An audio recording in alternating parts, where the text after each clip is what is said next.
अस्सलाम वालेकुम। इस वक्त हम हाजी शेर दरबार पे हैं जी माशाल्लाह। यहाँ पे हाजी शेर दरबार बूरे वाला तहसील में मौजूद है।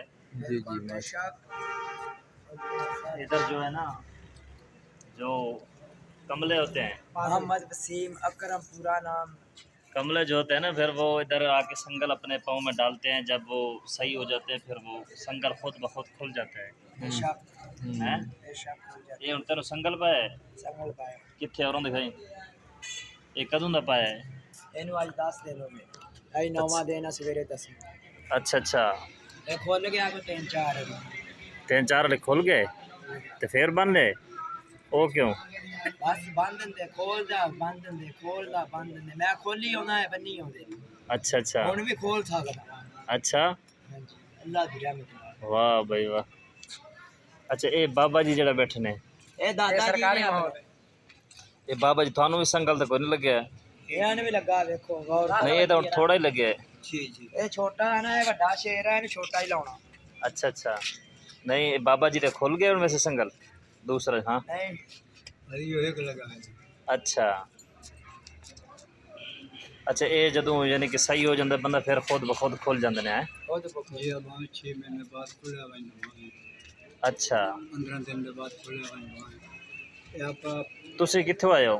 जी अच्छा, तुसा सरेकी हो? अच्छा अच्छा, वाह, तुसा तो बाबा सरेकी है वाला है जी जी माशाअल्लाह। ये कित्थों है थोड़े नाल दे भी? ये भावलपुर दे भी सरेकी है? अच्छा अच्छा, तुसा सरेकी हो, बाकी थोड़े नाल हैं पे कोई सरेकी?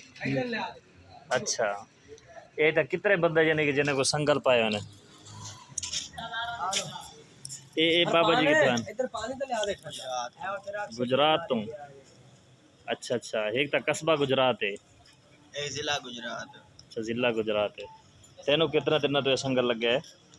मैनू जनाब 8-10-12 दिन हो गए। अच्छा अच्छा 9 दिन हुए। अच्छा, ते तू भाई कितों आया? रोनाबाद नाल एक ही वाला टिप। अच्छा, यार ते तू भाई? अच्छा हारूनाबाद, वो नहीं बोलता?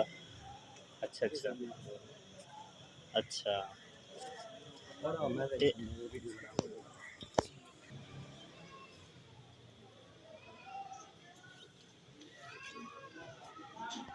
छाल मारे खुद कैसे करेंगे, पक्के ना लटकने की कोशिश करेंगे। लगे तो काफी बेहतर है।